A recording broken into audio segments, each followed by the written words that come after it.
আরে হাতে একটু মলম লাগিয়ে দেই, ব্যথা করতেছে। এই জন্য চলো বাইরে গিয়ে ঘুরে আসি। আরে না না, আমি যাব না। আর তোমার হাতে কি, তুমি এটা কি লুকাচ্ছ? আরে রাজু কিছু না। এই মদন তাড়াতাড়ি রাজুকে গিয়ে থামা। এই রাজু চল একটু বাইরে যাই। আরে রাজু তো বাইরে চলে গেল। আরে জুনি সারা জীবন মনে থাকবে, কালকে আমি ওকে শখ দিয়েছিলাম এটা দিয়ে। ওর হাতে একটা অনেক বড় ক্ষত করে দিয়েছি, ও সারা জীবন এটা মনে রাখবে। আর ও আমার ভয়ে আর কাউকে কিছু বলবে না। আর ও যদি অন্য কাউকে বলে দেয় তাহলে তো আমি ওকে অনেক বড় একটা শাস্তি দিয়ে দেবো। এই জন্যই রাজুর ভালোবাসা তোর প্রতি অনেক বেড়ে গেছে। আজকে তোকে তো আরো অনেক শাস্তি দিব। আজকে তোর চুল কেটে তোকে নেড়া বানিয়ে দিব, তখন দেখবো তোর ভালোবাসা কোথা থেকে আসে। আর মনে হয় রাজু আসতেছে, তাড়াতাড়ি গিয়ে ঠিক কর, না হলে আমরা বিপদে পড়ে যাব। আরে এই জন্য চলো ক্লাসরুমে যাই, আজকে অনেক কিছু পড়ার বাকি আছে। রাজু তোমাকে কিছু বলতে চাই। আর জন্য কিছু বলতে হবে না, তাড়াতাড়ি ক্লাসরুমে চলো। এমিলি দাঁড়াও, আমি সবকিছু জেনে গেছি।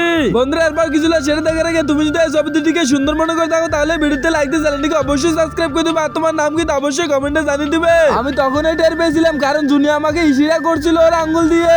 আরে আমাদেরকে ক্ষমা করে দাও, আমাদেরকে ছেড়ে দাও।